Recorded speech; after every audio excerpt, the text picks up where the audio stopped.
ان بچوں کے نام پہ کر دیے جن کو دہشت گرد قرار دے کر اس مودی نے جہازوں کے ذریعے تباہ کرنے کی اور قتل کرنے کی اور شہید کرنے کی کوشش کی. آج کا جواب ایسا ہے کہ مدتوں بھارت اور بھارت واسی یاد رکھیں گے.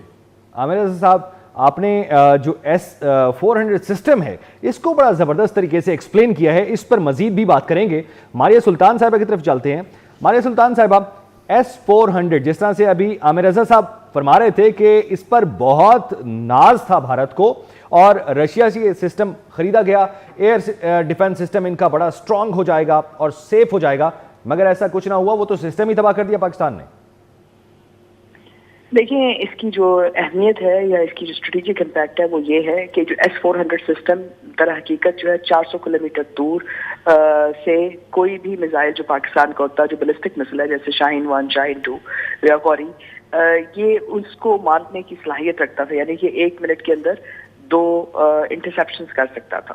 اور 400 کا مطلب یہ ہے کہ اس کے پاس تقریباً 68 بیٹریز جو ہے لگتی ہیں زمین کے اوپر، جو تقریباً 68 میزائلز 1 منٹ کے اندر واپس فائر ہو سکتے تھے. لیکن یہ تمام میزائل جو ہیں اس S-400 جو سسٹم ہے، کمانڈ سسٹم، اس کے ساتھ چلتے ہیں. تو جب آپ نے اس کمانڈ سسٹم کو غیر فعال کر دیا تو آپ یہ سمجھ لیں کہ آپ نے ہندوستان کے تقریباً 68 پلس میزائلز جو ہیں وہ غیر فعال کر دیے. ان کا ایئر ڈیفنس کے اندر ایک میجر بریچ آ گئی. اور ساتھ ہی ساتھ یہ کیونکہ تمام ایریل پلیٹ فارمز کو، یعنی کہ آپ کے جہازوں کو، میزائلز کو اور ڈرونز تک کو یہ انٹرسیپٹ کر سکتا تھا. تو یہ، اور دوسرا یہ 360 عظمت پہ کام کرتے ہیں، یعنی کہ یہ تینوں، یہ زمین سے لے کے 360 کے زاویے تک یہ ہر چیز کو انٹرسیپٹ کر سکتا تھا.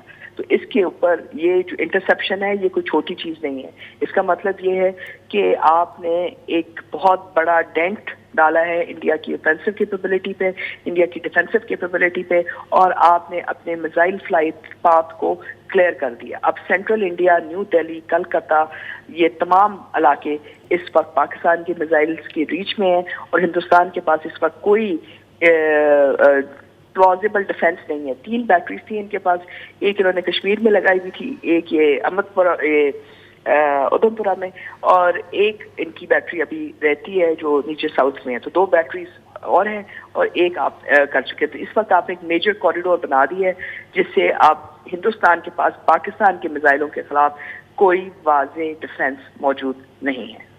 اچھا ماریہ صاحبہ، آپ کی طرف دوبارہ آؤں گا. نوید چودھری صاحب سے اسی ٹاپک پر ذرا ڈسکس کر لیں کہ نوید چودھری صاحب، ایک اور کامیابی ہم نے حاصل کر لی، اور کامیابی ہم نے جو حاصل کی ہے وہ ایئر فورس کے JF-17 تھنڈر کے ہائپرسونک میزائلوں سے حاصل کی ہے.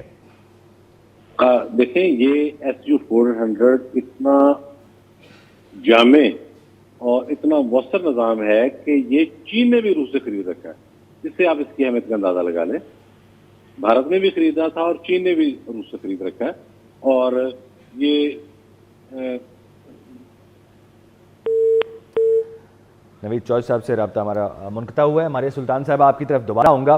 آپ فرمائیے گا، ابھی جس طرح سے آج اجلاس بھی اہم طلب کیا گیا ہے اور ہم کامیابیاں بھی سمیٹ رہے ہیں، اور ابھی ایکسپیکٹیشن جو ہیں، مجھے لگتا ہے کہ جس طرح سے مستعدی کے ساتھ رسپانس دیا جا رہا ہے، ریٹیلیٹ کیا جا رہا ہے پاک افواج کی جانب سے، فی الحال ہم نہیں دیکھ پا رہے کہ یہ ابھی رکیں گے. دیکھیں، ہم روک نہیں سکتے. پہلی بات تو یہ ہے کہ جنگ شروع ہو چکی ہے. دوسری بات یہ ہے کہ آپ کی ایٹمی طاقت کے 2-3 جو ہے بینیفٹس ہوتے ہیں. پہلا جو اس کا فائدہ یہ ہوتا ہے کہ آپ جب اس کو ارلی فیز میں ایکٹیویٹ کرتے ہیں، یعنی کہ جیسے کہ یہ صورتحال جنگ سے پہلے ایک طرح سے ہندوستان کے رد عمل سے پہلے، تو اس سے آپ اپنے ملک کو تحفظ دیتے ہیں اور اپنے دشمن کو بھی یہ بات بتاتے ہیں بڑی واضح طریقے سے کہ اگر پاکستان کے خلاف کسی بھی قسم کی کارروائی کی تو اس کا جو نقصان ہے وہ ان کی سوچ اور سمجھ سے زیادہ ہوگا. سو یہ آپ اپنی ایٹامک یا جو ایٹمی صلاحیت ہے اس کو آپ استعمال کرتے ہیں پاکستان کے دفاع کے لیے اور اس کے ساتھ ساتھ اپنی اوفینسو کو مضبوط کرنے کے لیے. دوسری چیز جو سب سے اہم ہے وہ یہ ہے کہ اس وقت آپ کی تمام لینڈ فورسز، ایئر فورس اور تمام آپ کے ایسٹس محفوظ ہیں، یعنی کہ آپ کا جو ایکچوئل وار پوٹینشیل ہے وہ موجود ہے. تیسرا یہ کہ آپ نے تمام تر وزن اس وقت نیکسٹ ایسکلیشن کا ہندوستان پہ ڈال دیا اور بین الاقوامی دنیا پہ ڈال دیا کہ کیا وہ اس وقت اس خطے کے اندر ایک ایٹمی جنگ چاہتے ہیں، اور اگر ایک ایٹمی جنگ چاہتے ہیں تو آپ اس ایٹمی جنگ کے لیے تیار ہیں. ہندوستان کے اس S-400 سسٹم کو ماننے سے آپ نے ایک ڈیفنس کوریڈور اور ایک اوفینس کوریڈور بنا دیا ہے، یعنی جہاں آپ کے جہاز بھی جا سکتے ہیں، جہاں آپ کے میزائل بھی جا سکتے ہیں، اور اس وقت ہندوستان کے پاس کوئی ایسی صلاحیت موجود نہیں ہے، نہ امریکہ کے پاس، نہ اسرائیل کے پاس، کہ وہ آپ کے اس اوفینسو کو لاک کر سکیں۔ تو اب فیصلہ ہندوستان کا اور بین الاقوامی دنیا کا ہے کہ وہ چاہتے ہیں کہ پاکستان ہندوستان کے درمیان ایٹمی اگر جنگ ہوتی ہے تو اس کی ذمہ داری ان کے اوپر ہے، لیکن اس آج کی NCA کی میٹنگ کے بعد یہ واضح سگنل ہے کہ آپ کی ایٹمی صلاحیت اور آپ کی ایٹمی جو قوت ہے وہ متحرک ہو گئی ہے، اور اب یہ آپ فیصلہ کریں گے جیسے دنیا میں جو ہے اٹامک فیصلے کیے جاتے ہیں۔ اب یہ ایک چھوٹی بات نہیں ہے، لیکن the message is very clear۔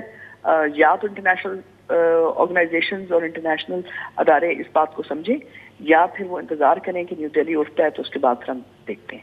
تو G7 ممالک کیا رول پلے کر سکتے ہیں؟